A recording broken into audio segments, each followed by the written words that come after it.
Nebraska, 1885. The wind came in off the flats that evening, carrying the particular smell that meant trouble was still an hour out but coming fast, and Silas Kincaid was on the roof of a house that was not his own, driving the last nails into shingles he had cut himself that same afternoon.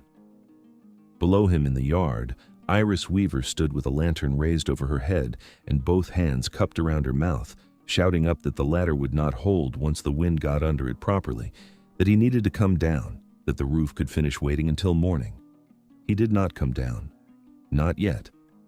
When he finally did, soaked through and moving stiffer than a man of his years liked to admit to, she was there at the bottom of the ladder before his boots touched ground, both fists closing into the front of his wet coat as if she meant to hold him there by force if her words alone did not manage it. "I don't care how many years stand between us," she told him, and there was something unsteady in it that had nothing to do with the storm. "I don't care. I just don't want to spend one more night not knowing exactly where you are." But to understand what a 27-year-old seamstress was doing in a Nebraska thunderstorm with her hands fisted in an old rancher's coat, you have to go back 8 months, to a cold morning in September when Silas Kincaid wanted nothing from the world except to be left alone with his cattle and his routines, and Iris Weaver wanted nothing from anyone at all. Silas Kincaid was 56 years old and had been a widower for 3 winters, which was long enough that people in Amber Creek had mostly stopped bringing him covered dishes and started simply expecting him, present and capable and permanently fine. He was not fine. He had only gotten very good at looking like a man who was. His days had a shape to them that he had built carefully, the way another man might build a fence, and for the same reason, to keep something in or something out, he was no longer certain which. He rose before light. He fed the stock. He rode the fence line on Mondays and mended what needed mending on Tuesdays and did the accounts on Wednesdays, whether they needed doing or not, because a Wednesday with no task in it was a Wednesday with too much room in it, and Silas Kincaid had learned not to leave room. He was not a lonely man. He told himself that often enough that some part of him had nearly stopped noticing it was a lie. The house told a different story than he did. There was a table built for 6 that only ever sat one man, and on Sundays, a dog. There was a second bedroom kept closed, not locked, just closed, the way a held breath is not quite the same thing as no breath at all. Naomi had died in the spring 3 years back, quickly enough that he had not had time to prepare, and slowly enough that he had watched every day of it happen, and he had not moved a single thing of hers since. Not out of grief exactly. Grief, he had found, softened with time whether a man wanted it to or not. It was something closer to not knowing what a life was for once a man took the reason for it out of the middle of it. He was good at his work and respected in town. Men shook his hand at the feed store and asked his opinion on cattle prices, and meant it. None of that filled a table built for 6. It was on a Tuesday morning that Iris Weaver's front door swelled shut in the first hard frost of the year, and Silas Kincaid, riding past with a wagon of firewood meant for a neighbor 2 lots down, happened to notice smoke curling the wrong way out of a chimney that had clearly not been swept since her father passed, and stopped his wagon without entirely deciding to. She was on the porch with a hatchet in one hand, attacking the swollen frame of her front door with more determination than technique, sleeves pushed up past her elbows despite the cold. Silas had a moment before she noticed him to take in the whole of her the way a man notices weather before he decides whether to trust it. Copper red hair coming loose from its pins in the wind. A plain light blue dress with a work apron tied twice around a waist that suggested she ate when she remembered to and not before. A jaw set at an angle that told him arguing with her was going to be a longer conversation than fixing the door. She had a moment of her own when she finally looked up to take him in as well. A broad-shouldered man climbing down from a wagon seat with the careful economy of someone whose knees had opinions about the cold. A battered cowboy hat pushed back off a face that had spent 56 years in Nebraska weather and carried it well, his beard and the hair beneath the brim gone the gray-streaked color of a working life instead of a soft one, his brown wool coat fitting him the way a coat fits a man who has earned his own shoulders honestly. "That door's not going to lose," he said. "Not to a hatchet. Wood swells cross-grain in the cold. It needs planing, not persuading." She turned fully then, and he watched her decide in the space of about 4 seconds whether to be embarrassed or annoyed and settle on something closer to businesslike. "I didn't ask for help." "No," Silas agreed. "You didn't." He counted it later, though he never told anyone he had.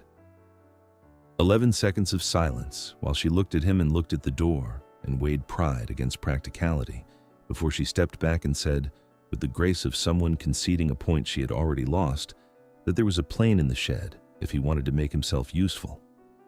He made himself useful for 40 minutes. She brought him coffee she had not offered and did not apologize for taking so long to offer it. When he left, the door closed clean and true for the first time since her father's funeral, and Iris stood in her own doorway watching an old rancher's wagon disappear down the road, telling herself quite firmly that she had noticed nothing else about him worth remembering. He came back the following week to check the hinges, he told himself, though the hinges did not need checking. She let him in for coffee this time, sat across a small table in a kitchen that still had her father's chair pushed into its old place at the head, and somewhere in an easy hour of talk about crop rotation and the price of thread, Silas Kincaid felt something in his chest do a thing it had not done in 3 years, and it frightened him considerably more than any storm ever had.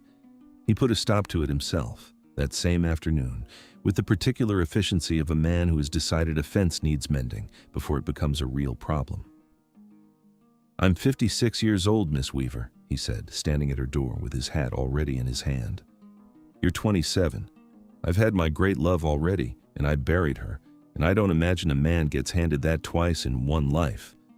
I'll keep an eye on your roof and your fences since you're out here alone, and I'll do it as a neighbor. Nothing more ought to come of it."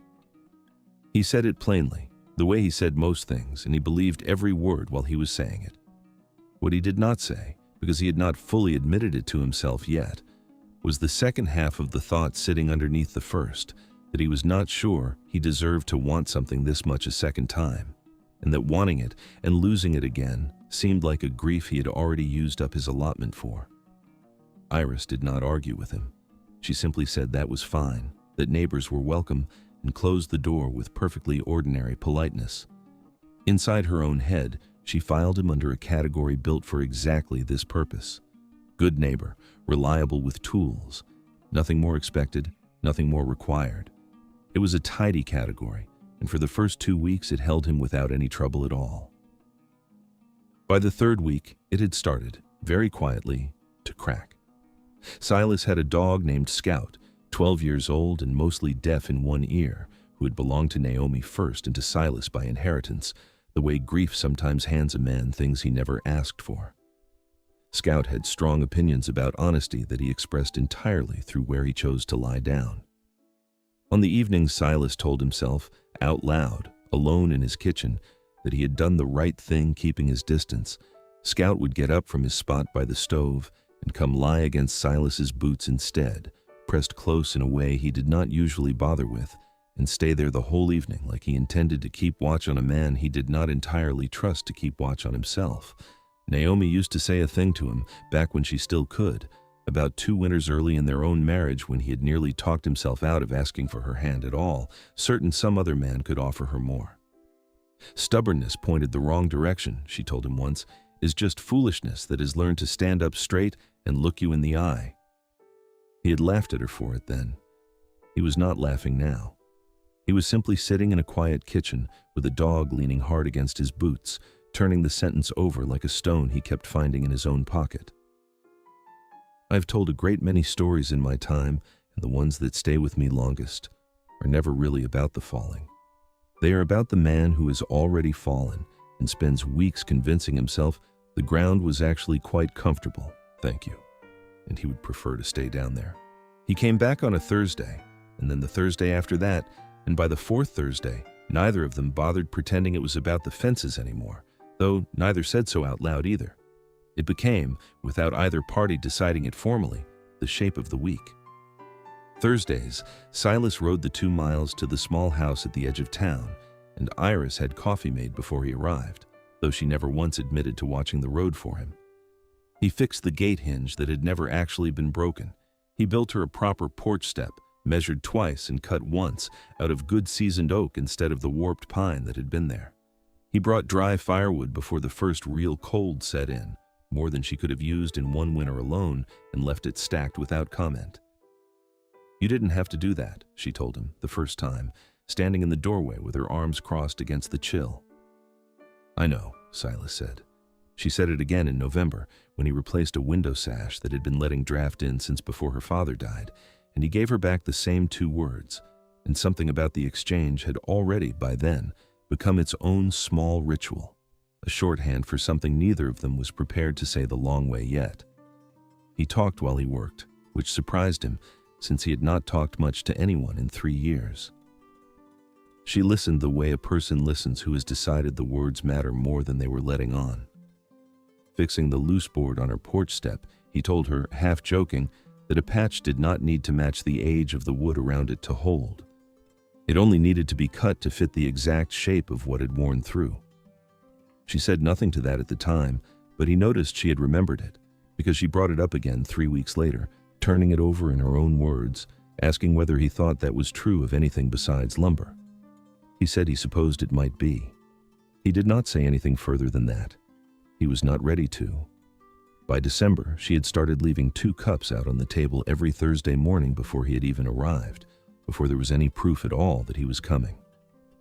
Scout took to waiting by her gate an hour ahead of Silas's usual arrival, tail already moving before there was anything down the road to see, as if the dog had worked out the shape of the week before either of the humans quite dared to.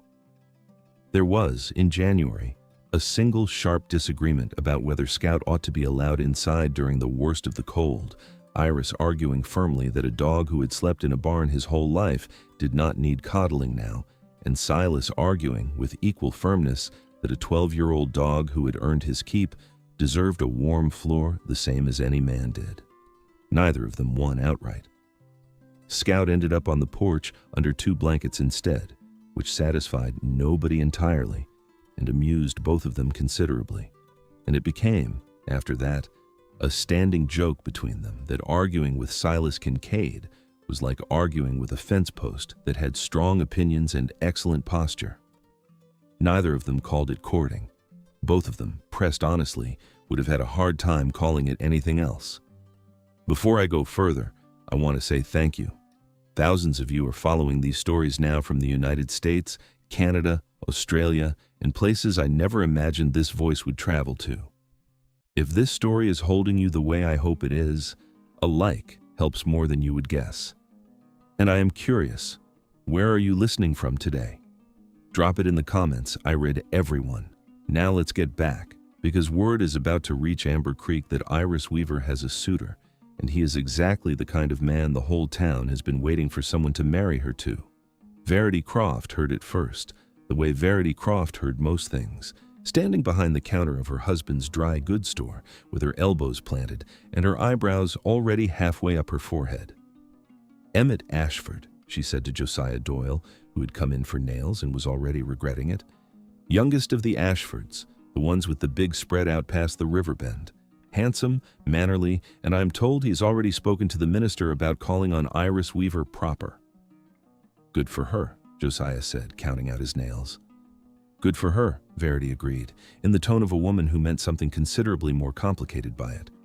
"Though I did think, watching that Kincaid fellow out at her place near every Thursday all autumn, that something else might come of it.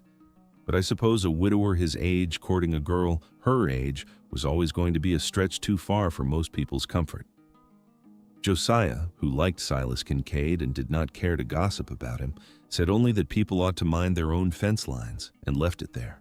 Adelaide Hutchins, who ran the sewing circle and considered herself the unofficial historian of every match in Amber Creek, was somewhat less charitable about it at Tuesday Quilting. She allowed that Silas Kincaid was a decent enough man, but wondered aloud, to general murmurs of agreement, whether it was entirely fair to a young woman to spend her best years nursing an older husband through his last ones, however kindly meant the courtship might be. It was the sort of thing said with a concerned face and very little actual concern behind it, and it traveled through town considerably faster than either Silas or Iris ever heard it directly. Emmett Ashford, when Silas finally met him at the feed store the following week, turned out to be exactly what the town had promised. 26 years old, well-spoken, genuinely warm in a way that made him difficult to dislike, even when a man badly wanted to. He shook Silas's hand firmly and asked after his herd with what sounded like real interest, and mentioned without any particular edge to it that he was hoping to call on Miss Weaver properly, with her blessing, starting the following Sunday. "She deserves someone who can give her the kind of life she's had to do without," Emmett said, not unkindly, more like a man stating a fact he believed with his whole chest. "A young family, years ahead of her instead of years behind." Silas said that sounded like a fine thing to want for her, and shook the young man's hand again, and rode home with Scout in the wagon bed and a weight sitting in his chest that had nothing to do with the cold coming on. He did not sleep well that week. He would start a cup of coffee and forget it on the stove until it went bitter and cold, catch himself standing at the window looking out at nothing, notice his own hands were not entirely steady when he went to sign the feed receipt at the counter, though nothing in his life had changed enough to explain any of it. On Wednesday night, he stood at the small mirror in his own bedroom, the one Naomi had hung there 20 years back, and he had never once thought to move, and had, for the first time in his adult life, an honest argument with his own reflection. "She's 27, he told it. "I'm 56. That's not a small gap to hand a young woman for the rest of her life, and Ashford can give her things I cannot. A family that grows up without watching their father slow down before they're grown themselves, that's not nothing. That's the responsible thing, letting her have it without a fight." His reflection did not answer him, because reflections do not, but something in his own chest answered anyway, low and stubborn, and it did not sound like his better judgment at all. It sounded like a man who had already decided something and was simply taking his time admitting it out loud. He thought about Naomi's sentence again that night. The one about stubbornness pointed the wrong direction, and for the first time, he let himself wonder whether the direction he had been calling responsible was actually just fear, wearing a more respectable coat. Sunday came, and with it the kind of sky that farmers in Nebraska learned to read the way other men read newspapers, a green-gray bruise building low along the western edge of everything, moving faster than weather usually bothered to. Nebraska did what Nebraska always did that time of year. It changed its mind fast, and it did not ask anyone's permission first. Silas had noticed back in October that a section of Iris's roof over the kitchen was weaker than it should be, shingles gone soft and gray with a few seasons of neglect nobody had gotten around to since her father passed. He had meant to mention it properly, meant to come back with lumber and do the job right before winter set in for good. He had not done it. He had, if he was honest with the mirror, been putting off the one task that would mean spending an entire day at her house with no pretense left to hide behind. He rode to her place on a Sunday, which he had never once done in 8 months of Thursdays, with lumber roped down in the wagon bed and Scout braced against the wind in the back, and Iris came out onto the porch already knowing something was wrong simply from the day of the week. "You've never come on a Sunday," she said. "Roof won't hold through what's coming," Silas said, already unloading shingles. "I should have fixed it properly 2 months back. I didn't. I'm here to fix it now before the wind gets here first." She stood on the porch a moment longer than the situation strictly required, watching him work, and something crossed her face that was not quite worry and not quite anything she had a ready word for yet. By the time he was 3/4 through, the wind had turned in earnest, the kind of turn that meant they had perhaps 40 minutes and not the 2 hours he had been hoping for, and Silas Kincaid, 56 years old, worked through the last section with rain already needling sideways into his collar and his hands moving faster than they had any right to at his age. Nebraska did what Nebraska always did, and neither of them was thinking about the weather at all anymore. Iris stood below with a lantern raised over her head, shouting up that the ladder would not hold once the wind got under it properly, that he needed to come down, that the roof could finish waiting until morning. He did not come down. Not until the last nail was set and the last shingle laid true, because he had told her he would fix it properly and he intended to, storm or no storm. And some part of him understood, climbing down that ladder soaked through and aching in a way it had not ached in years, that he had just answered a question he had been too afraid to ask himself out loud. She was there at the bottom before his boots touched the ground, both hands closing into the front of his wet coat like she meant to hold him there by force if her words alone did not manage it. "I have spent 8 months telling myself this was a young woman's kindness to a lonely old man. And nothing more than that," Silas said, rain running down a face that had stopped pretending anything else was true the moment she touched him. "I was wrong. I've been operating on an assumption that needed revising a good while back, and I'm sorry it took a storm to make me say so." "Say what exactly?" Iris said, and there was something unsteady in her voice now that had nothing to do with the wind. He told her plainly, the way he told most things, that he loved her, that he had not expected to feel this again in his life and had spent 8 months trying to talk himself out of trusting it, that he understood entirely if the years between them were more than she wanted to carry, and that he would go on being her neighbor and mending her fences and asking nothing more if that was what she needed of him. The silence that followed felt, to both of them, considerably longer than the 6 seconds it actually lasted. "I don't care how many years stand between us," Iris whispered, her voice breaking clean in half on the last word. "I don't care, Silas. I have not cared since October, when you fixed a door I never asked you to fix and then spent 2 months pretending that meant nothing.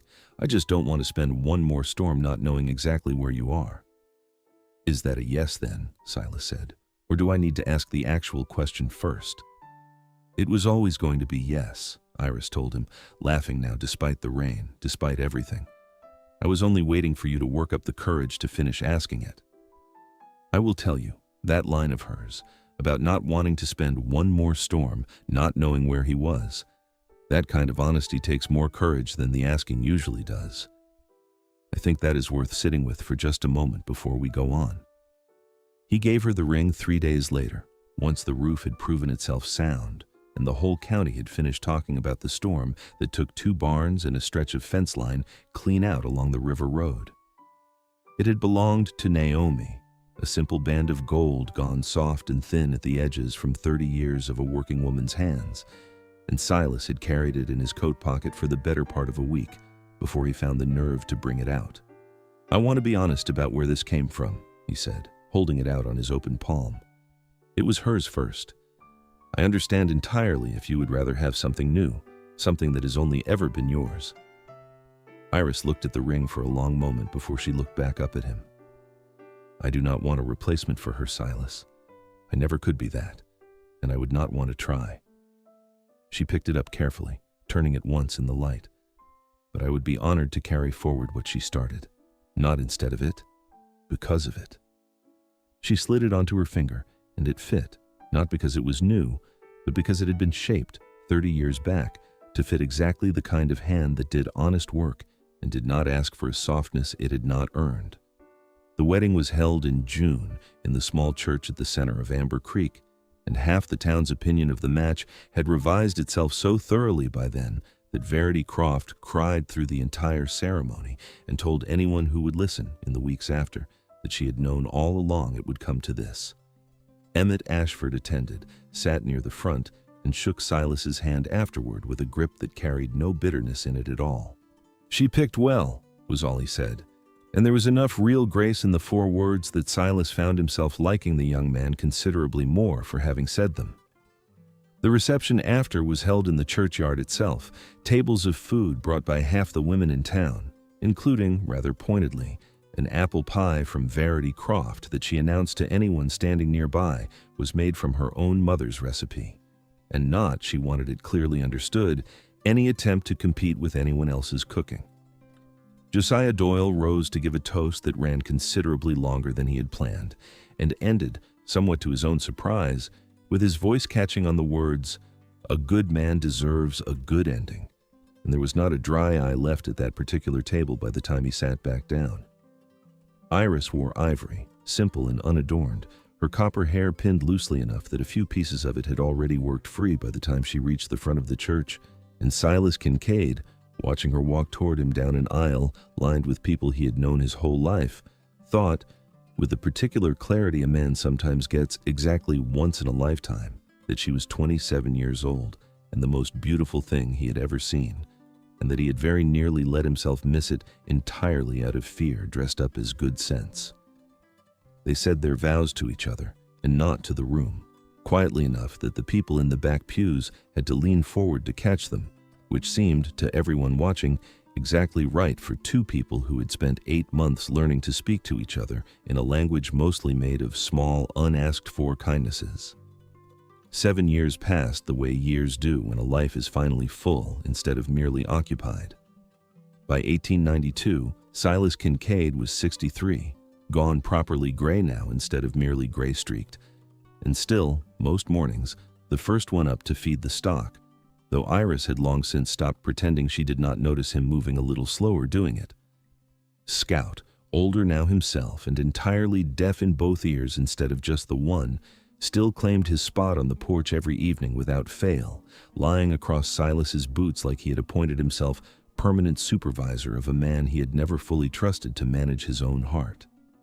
Their daughter Naomi, 6 years old and possessed of her mother's copper hair and her father's habit of counting things out loud when she was thinking hard, sat on the porch steps that evening working a splinter of wood into something that might, with enough patience, become a whistle. "Papa," she said, "Mama says you built that step wrong on purpose." "Your mama says a lot of things," Silas said, though he was smiling when he said it. Iris came out with coffee for two and settled beside him, and Nebraska did what Nebraska always did that evening too, except this time there was no storm anywhere in it, only gold going slowly over to rose and then a deep settled blue along the flat line of the horizon, unhurried, entirely unconcerned with the small human business happening on any one porch. The town had long since stopped remarking on the years between them, the way small towns eventually stop remarking on anything that simply keeps being true in front of them for long enough. Verity Croft told the story at every quilting circle for a decade afterward, embellishing it a little further each time, until the version she told bore only a passing resemblance to the actual Sunday it had happened on, though she never once got the ending wrong. "You didn't have to check that roof again this autumn," Iris said quietly, watching him watch their daughter. "It's held fine for 7 years." "I know," Silas said. "I was wrong, you know," he added after a while. 8 months I spent telling myself the years between us were a debt I had no business asking you to carry." "I know that too," Iris said, resting her head against his shoulder. "I don't care how many years stand between us anymore," Silas said. "Not the way I meant it back then. I've started caring about every single one instead, wanting more of them, all of them, if I'm allowed to be greedy about it at 63. Iris laughed, low and warm, and answered him without words, only reaching over to take his hand, the one still faintly marked from 30 years of fence work and, more recently, 7 years of a roof. He still checked every autumn whether it needed it or not. "I have told a great many stories in my time, and the ones that stay with me longest are never really about the storm. They are about the man standing in it, finally admitting what he already knew." Silas Kincaid had spent 56 years believing that a good fit only came from two things built in the same season, out of matching wood. He was wrong. Some things fit precisely because they are shaped for the exact gap the other one left. He had confused how long he had already carried a life with how much he still had left to give one.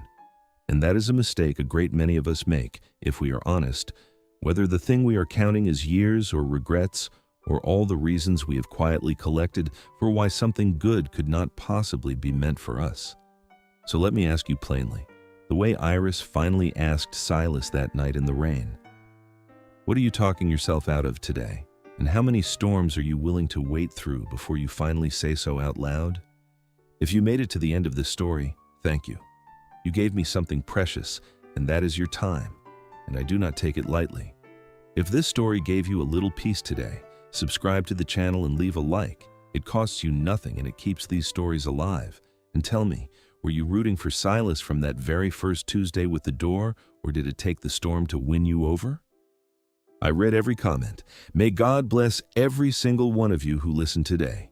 This is Timeless Hearts West. Until next time, ride gentle.